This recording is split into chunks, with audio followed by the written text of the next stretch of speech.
So I was about 16, 17 at the time. Being a little kid, me playing my video games, watching porn at the time. Fun times as I remember the good old days. And never would I have imagined I would be in this very spot that I am today, speaking to you at this very moment.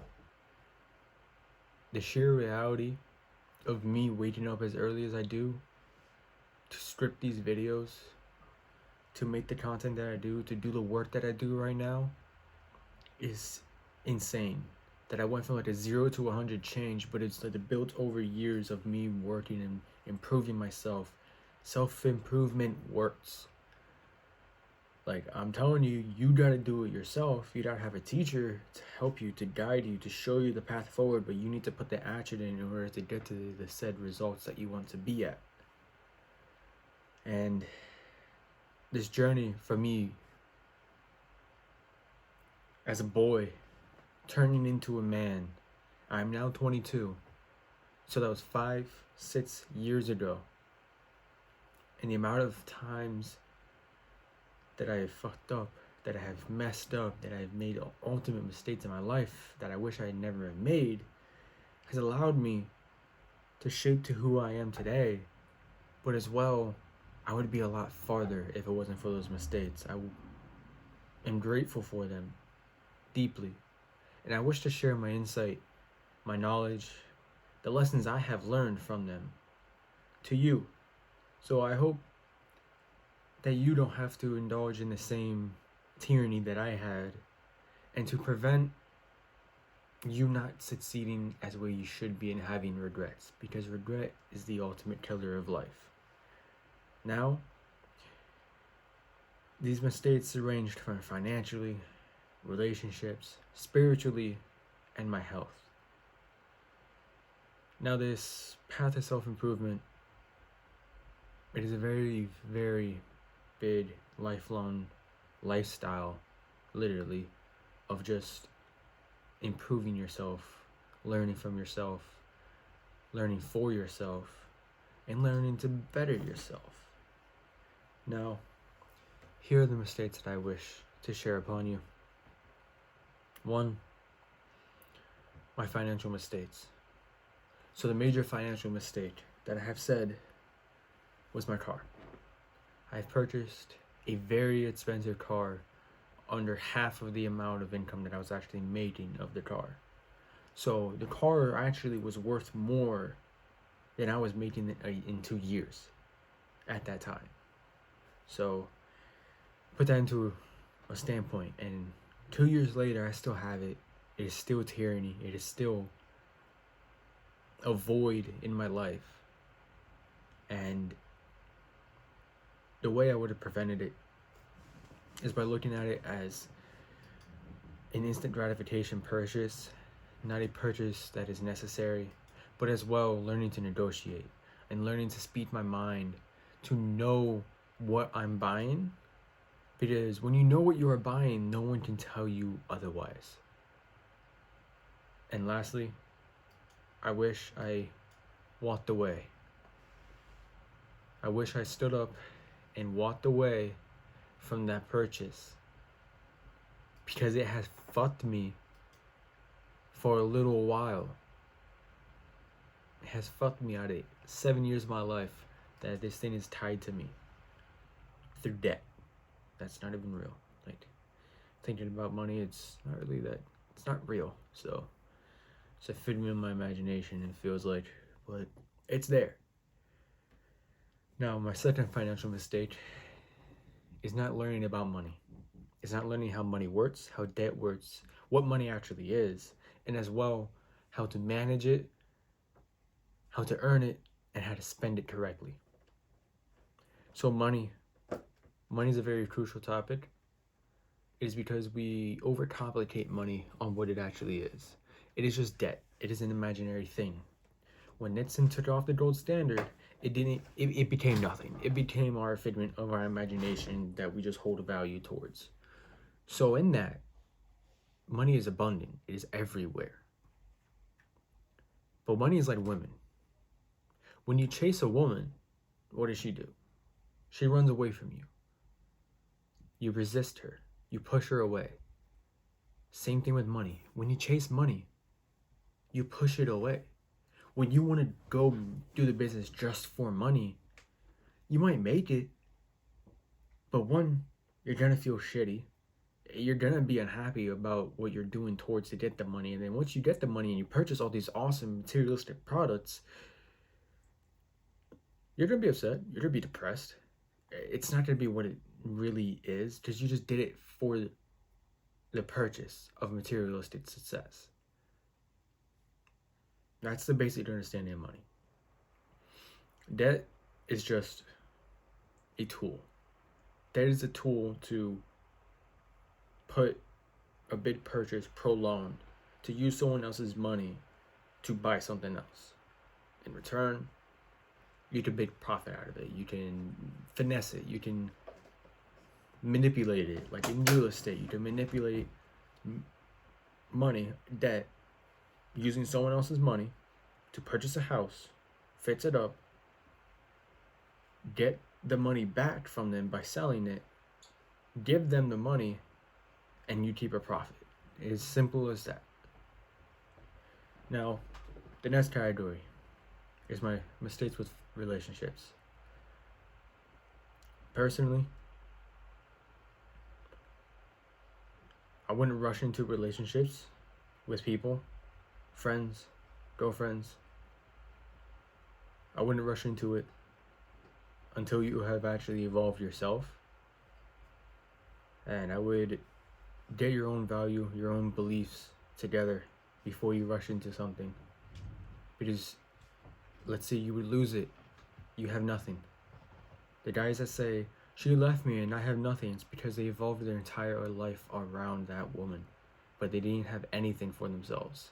They didn't know who they were, they didn't know what they believed.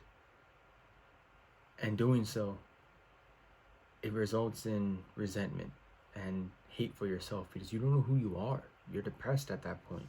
You haven't found yourself.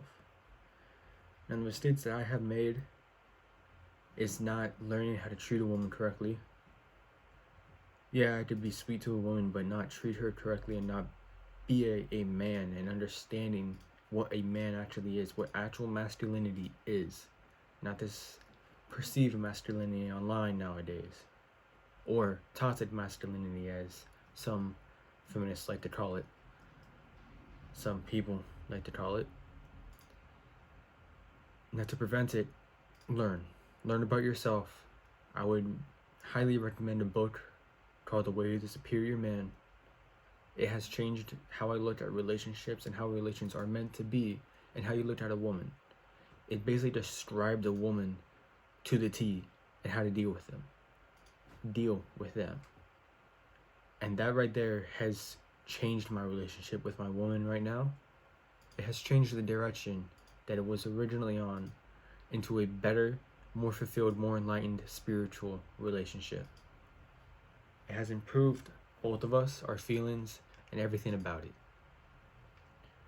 And I look forward to the future that comes with it. Now, with friends, pick your friends wisely. Don't waste time with people that aren't there for you mentally, physically, and spiritually. Don't waste time with them. There's billions of people on this earth. There's billions of men on this earth that can be good friends for you. There's millions of men in this country, that in the United States or wherever you are from, that can be better for you than the ones you have right now if they are not. If they aren't there for you, like actually, they don't call your bullshit. If you can't sit down and have a conversation with them and get actual advice without them running to your girlfriend or whoever you were just talking about and say, oh, you're talking shit about them, it's like, no. Or if they start talking shit about you, that's where you get new friends. You cut them out. Or just be lonely at it. It's better to be lonely sometimes. Just cut out all the friends that you had. Just be lonely. I've been lonely for about a year. A little over a year. I've cut out a lot of my friends. A little bit more happier now. I'm yearning for like-minded friends at this moment, but I'm better because I can focus on myself. I have the brain capacity, the brain energy, and the mindfulness to focus on myself and improve myself. So my mistakes about my health. Not learning what actual health is, what real diets are, the system that is in placed into us, and the lies we are being told. Sorry. With my diets, I was eating McDonald's. I was indulging into this fast food, ordering out all the time, all these processed food, seed oils, which are horrible for us men, which causes the pimples, causes the laziness, causes the fat, causes the mental fog. Like you sit there, you're talking to your girlfriend or your mother or your father, and you're not even present in the moment. You're thinking of the video game you're just playing. You're thinking of the video games you fiend over. You're thinking of everything besides that conversation, being present in that moment. And they can tell. They can tell when you're not actually there. So that's what it's caused from, is these poisons that they have in these foods. Now I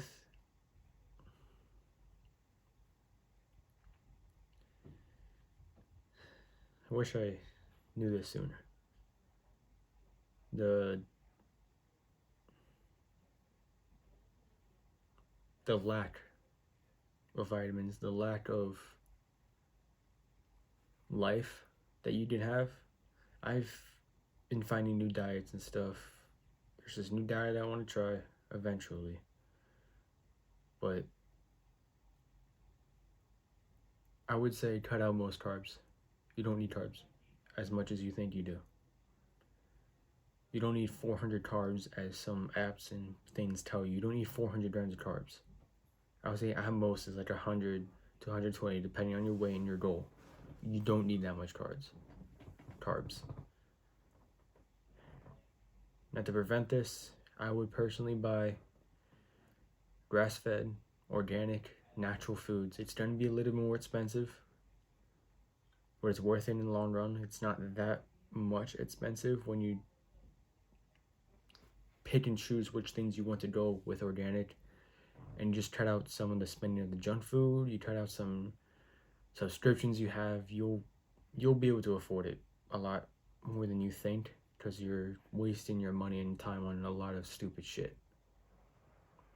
So that's personally how I would do it, is just buy more organic, learn about it, indulge into it, eat more eggs,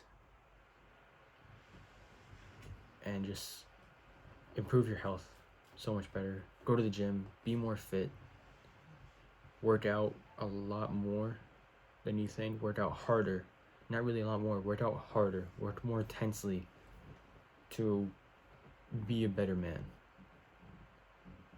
And honestly, I'm going to be moving to like calisthenics and CrossFit eventually, but it's a process. I will say that it's a process. It's not going to be an easy thing. It's simple, but it's everything in life is simple, but it's not easy. Lastly, is my mistakes spiritually. My mistakes spiritually is finding out who I am now, but also living off of other people's standards of spiritual living, like not having my own beliefs, but also not discovering it as soon as I did. I wish I did discover it sooner. It has saved me some mental headroom and saved me some progress, honestly. It changed my mind like this. It changed my habits like this when I started thinking about it more, started questioning the right things, asking the right questions, and just ultimately, to prevent it, just start now. Just start researching spiritually. The book, The Way to Superior Man, is talks about the spiritualness of being a man and humans and themselves, and read the book because it is going to be your handbook for the rest of your life. I live by it. I learned it from Hamza. It is a book to live by, and he is true by saying that. That is your handbook to be a man for the rest of your life. Always have that book by you, and it's always for you, there sitting. live by that book, because spiritually is the next evolution of masculinity. That is what true masculinity is. It's spiritual, not this materialist bullshit from Andrew Tate and all of them. A little bit of Iman Godzi with it, but he's honestly an exception with it, because that man's just evolved into some being. But all these people like Tate, all the Tate brothers, like everyone along those lines of just saying, get money, be rich, fuck a lot of women, cheat on your wife, basically. Ha ha ha, bro, I'm cheating on my wife while I'm smoking a cigar, while I pee. Like, don't go along that route. Go on the route of spiritualness. Don't chase money, attract money by doing what you want to do. Do your purpose. Be who you are mentally. Be who you are spiritually. Who you are. Don't let anyone tell you who you are going to be and what you need to do, because that is for you to decide. That's how you live this life. Is by taking your life into your own, grabbing life by its fucking balls and commanding it how you want to command it. That's how you live life. And by doing that, you need to learn spirituality and delve into that realm. I'm brand new into this, and I'm already opening my mind to different things. I've been practicing meditation, and I can finally full body stand. I'll get on that more. But it's an amazing thing to discover spirituality, and I wish I found it sooner. Now, I hope these tips can be of service for you, if anything of it. I just wish one thing can help you improve your life today. And then, if any of them has, if you had any thoughts on how you can implement it into your life, take action today, because that's what's going to matter. Not taking action tomorrow, because you already wasted today then. You already wasted that feeling today. You're not going to probably do it tomorrow, the next day, the next month, the next year. Do it today. Take the little action implementation today, and then just do it consistently. That's it. And I hope one of these at least helps you from further pain of your future and sacrifice and guilt, regret. I just hope it does. Now I wish you with this: be better, be wiser, be more disciplined, and be masculine. Discover true masculinity, because that's the meaning of life.